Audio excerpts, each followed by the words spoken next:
Hi everyone, this is Lisa. I'm the Senior Support Analyst from Bracket Labs. I am here today to do our first ever Support Office Hours webinar. So the idea with this webinar is for us to just kind of give me a chance to talk directly to customers, admins, partners, anybody who is actively in TaskRay and customizing it. The goal being that I'll do a quick 15-minute overview on something that I'm seeing commonly in the support queue, and then the next 15 minutes are going to be really just general questions. I'm happy to do Q&A. The one thing I ask is that questions be very broad, so if you have a very specific question for your use case, very complex implementation, or a very complex build, I request that you actually submit that to support@bracketlabs.com. Then I can work on it with you in a one-on-one manner. Otherwise, I'm happy to kind of answer general questions about TaskRay, how it works with Salesforce, and really the goal of this is to kind of give everybody a leg up when they're customizing. So let's go ahead and get started. So you all should be able to see my screen. I have a developer org built. My goal for this meeting is to go over very briefly just how to build a community in TaskRay and kind of the benefits of community licenses versus standard licenses, and just a couple little caveats there. Then we can go into questions. If there aren't any questions, or if we have extra time, I can also go over some of the components as well as do a quick look at what external sharing really means. So to get started, one thing I want to make sure everybody's aware of is that we do have a community quick start package. So if you go to our website, just support.taskray.com, and then look for community, you're going to see our TaskRay communities frequently asked questions, as well as TaskRay Communities Quick Start. Our Quick Start package includes a template with just some, so it's an Appealy community template with some TaskRay latent components already added in there. The second thing in here are directions. So if you've never set up a community before, it's a great way to get started. So you can also, if you'd like, just go to our website and just get the template or just get the PDF with directions. So a second thing I wanted to cover is how to create a community user. So I've had a few questions. So community users in theory are a customer that you want to have access to your Salesforce environment. So with that in mind, what Salesforce has done is the way to create a community user is actually from a contact.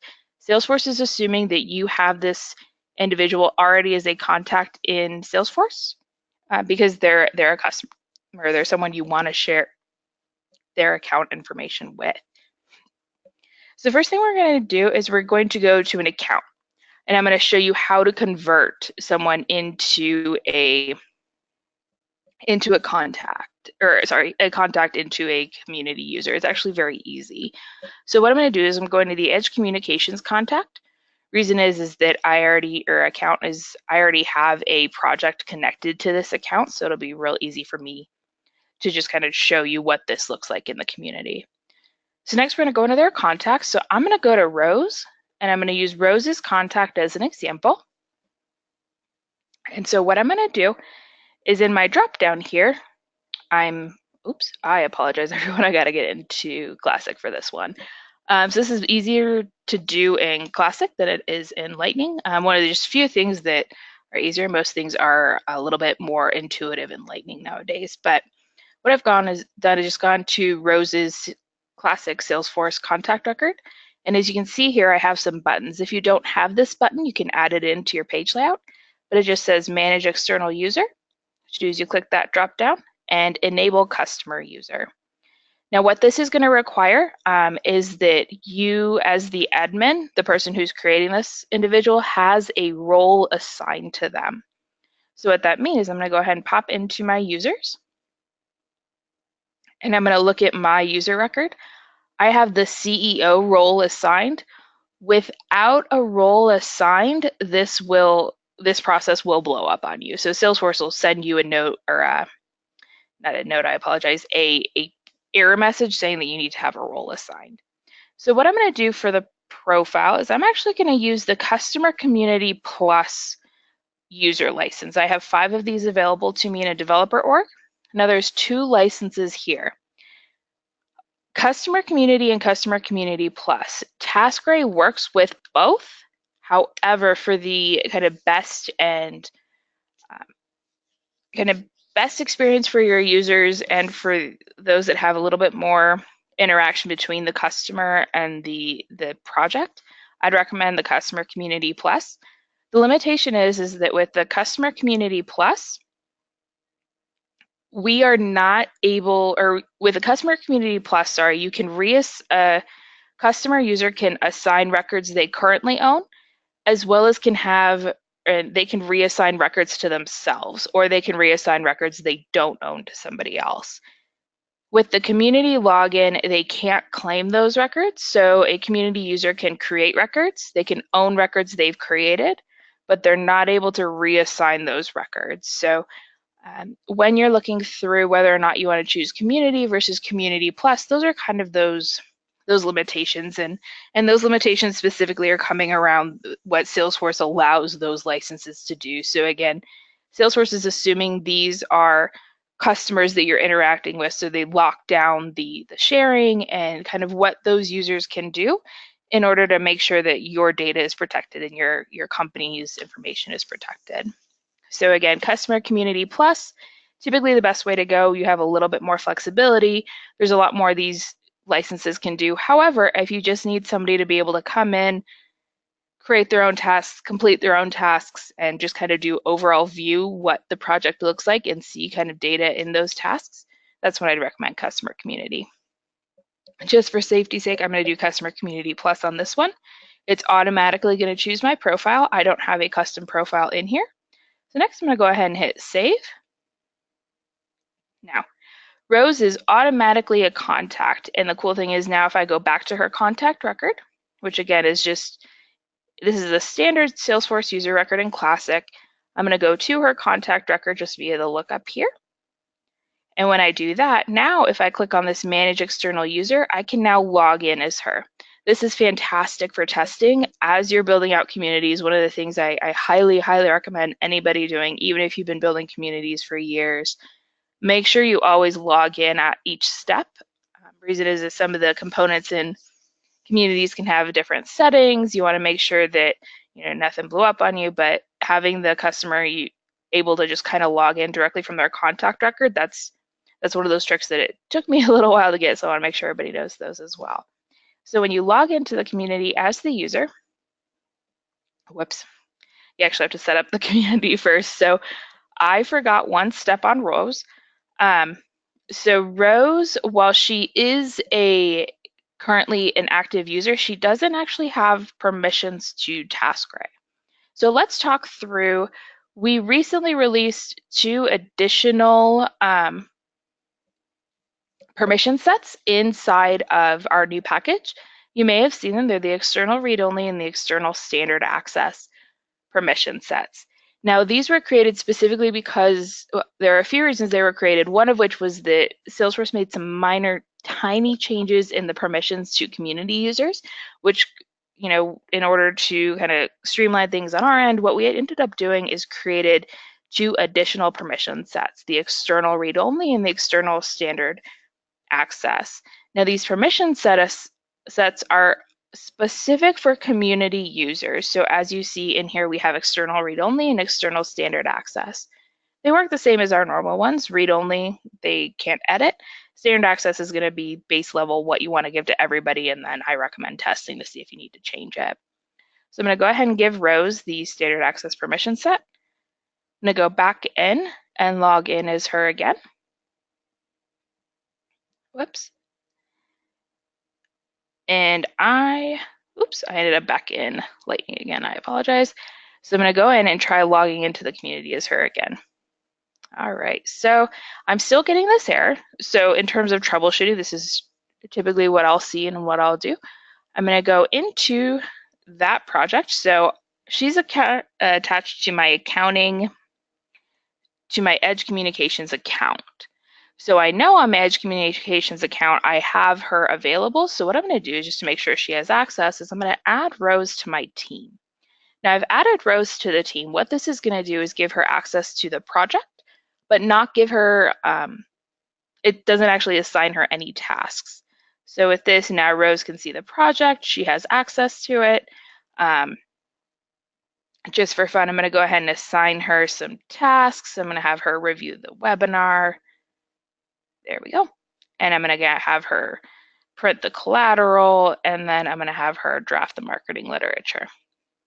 All right, so now I have some checklists here. She has some checklists. Now when I log in, so I'm going to go ahead and refresh the screen. And there we go. Now when I log in, it's going to log in correctly. So the reason we were hitting those errors is first, she didn't have a permission set. So Rose will still need a permission set for TaskRay in order to log in. She'll also need a license. However, I'm in a developer org, so I'm on a site license. Second thing she needs is actually access to the projects. So had I not added Rose to the team, she wouldn't have actually seen anything. She would have seen the TaskRay projects would have been blank, and the TaskRay feed would have been blank as well. So now what I'm going to go ahead and do is pop in and look at this project, and now I can see this project is her. Whoops. All right, so I'm hitting an error here, but I'll go ahead and show you guys what this looks like normally as well. So what are the benefits of the communities is you can actually log in a few different ways. So I'm going to log right into my community here and show you what your users will see. So your community users will see the same thing as your internal users, except it'll be specific to them. So I have a multitude of projects in here. So I'm going to go ahead and log into my community. And here you can see I have the Kanban board. So this is kind of the basics of what the community looks like. I'm going to go ahead and pop back just to my home page.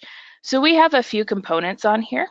These are some of the components I typically recommend customers use. This is also essentially what our template is. So when you download the TaskRay template, it's going to come with this page already built out. So if you want, you can customize in here. You can go into the workspace builder. So if I come in here, I can do the community builder and make changes there. Otherwise, this is just a quick way for me or, again, customers to just come in and check off items and make sure everything's getting done on time. Great way, especially for customer users if you don't want them in and out all the time. These Lightning components are meant for this exact scenario. So our template is meant really for customers who are going to be interacting with their own projects. If you have external consultants or anything who just need to add time to a project, or for people to just come in and finish their tasks very quickly. So those are kind of the rundown of communities. That's how to create a community user, the difference between Community Plus and Community Login, as well as the permission sets. I also kind of showed you what error messages you could potentially see and what to go check for. When in doubt with TaskRay, if you're getting an error message, the first place I always recommend you look is go ahead and check your permission sets and make sure that your users have all the permission sets assigned to them. All right, so we have my lovely colleague Alyssa on the line, who's going to kind of be my chat person. Alyssa, do we have any questions yet? Otherwise, I have some other stuff I can go over. Doesn't look like we have any questions right now. Okay, perfect. Oh, actually, yes, one just came through. Perfect. So the question is the community license cheaper, and what can't the cheaper license see? So the community licenses, I am so sorry. For Salesforce, I'm not aware of the difference between Community Plus and Community Login. You can definitely just reach out to your Salesforce rep and they'll let you know. The real difference between the Community Plus and the Community Login, let's go ahead and do a quick comparison. So Community Plus is meant to own records. Community Login is meant to just view them. Let me go ahead and get this into Salesforce. Salesforce has some great data sheets on this where they typically compare and contrast. My only thing is my Google Foo is not always great about this. Here we go. So The customer community license is business to business, and it's really going to be more when you're actually having your customers do something. So there's more of an interaction. So they can own records, they can transfer ownership of a record, and that's really the key difference between the regular community and the community plus is the ability to transfer record ownership. So a customer community person, they can create a task, but they can't reassign it. This individual can reassign a task to themselves, they can reassign a task to another user, they can actually interact with the tasks. It's the closest thing you'll get to almost an internal person outside of partner, and partner is just, again, another level of advancement. Does that answer that question, or is there anything I can clarify there? Yeah, there's a follow-up. So Sure. the follow-up on that question is, what is the difference between giving users a community license and a regular TaskRay license? So could you talk a little bit about where TaskRay Yes. licenses fall into this?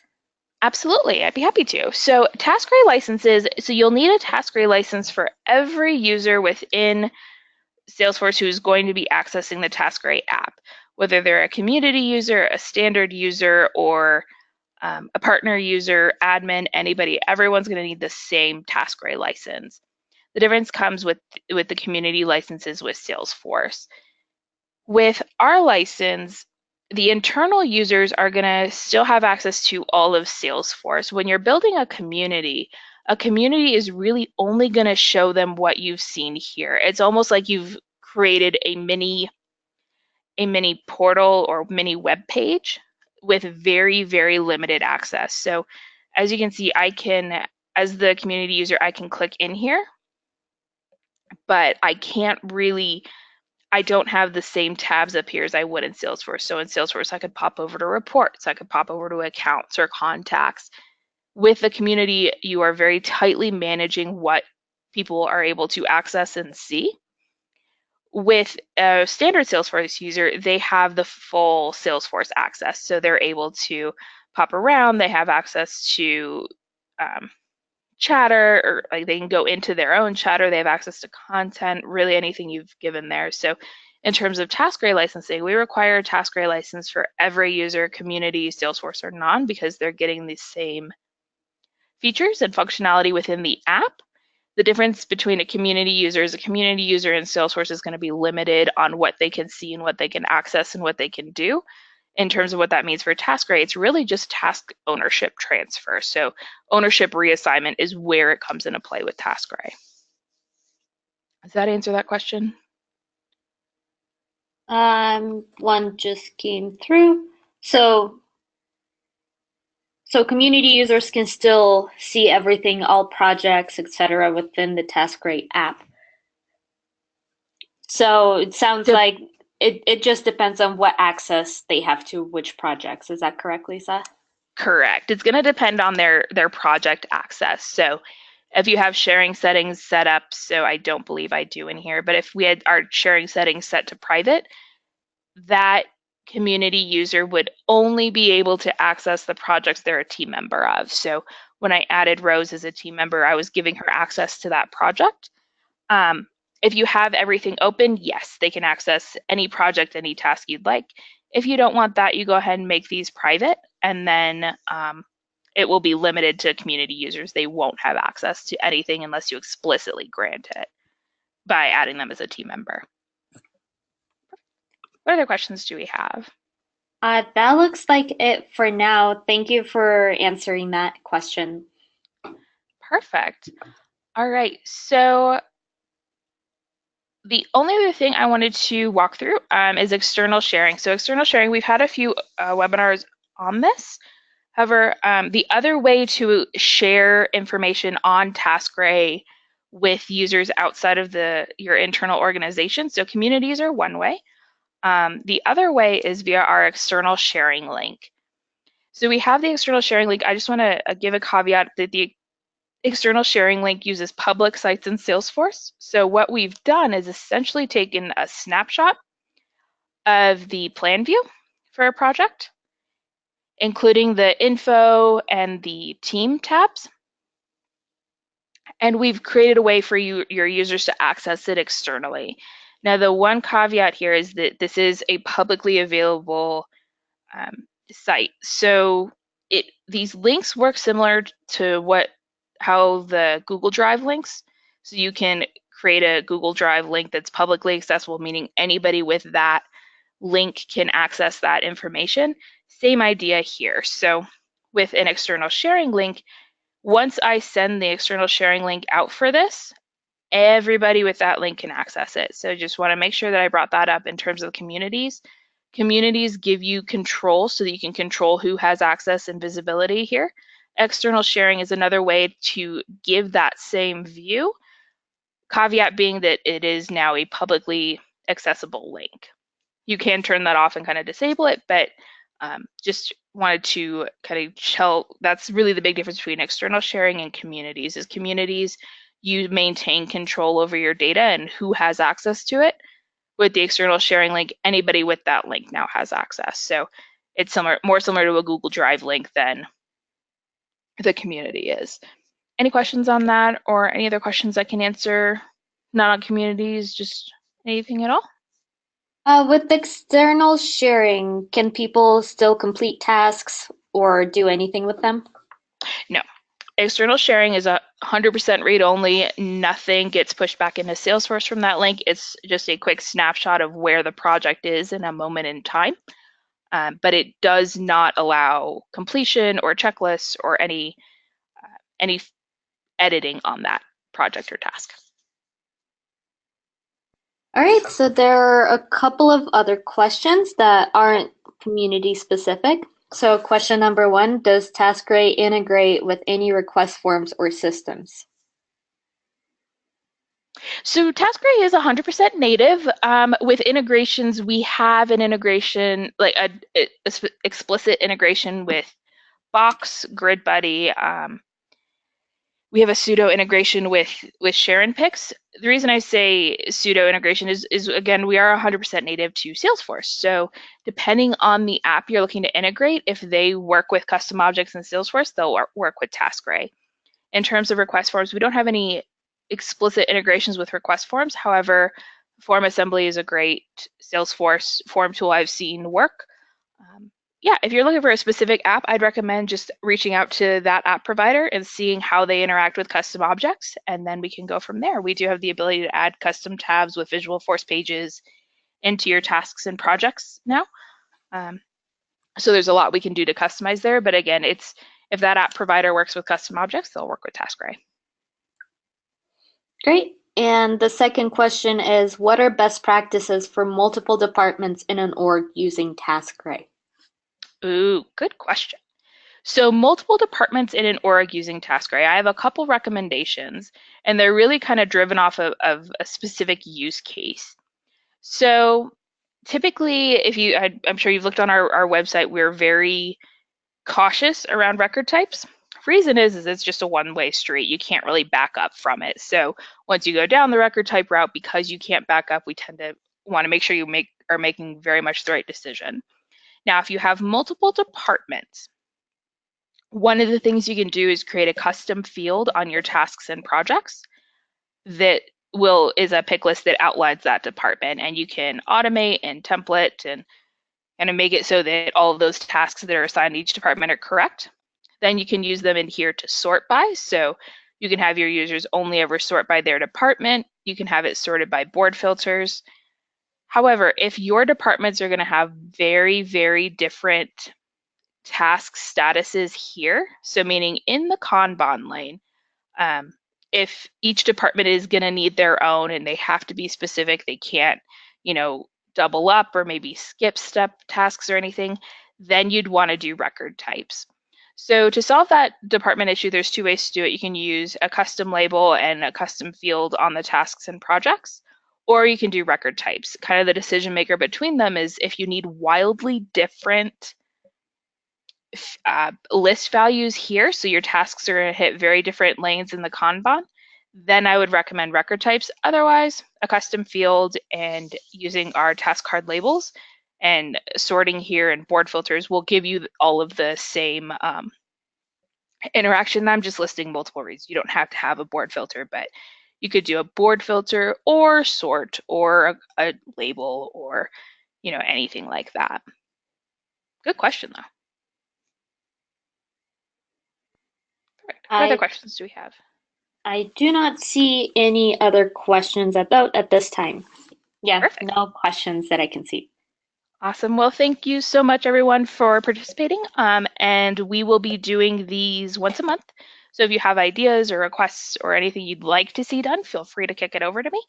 But yeah, we'll test these out at once a month and get everybody's feedback and see how they're going. Otherwise, if you do have any other additional questions, feel free to submit them at support@bracketlabs.com. I am happy to jump into orgs or do whatever I need to get everybody going. So thank you all and have a great rest of the week.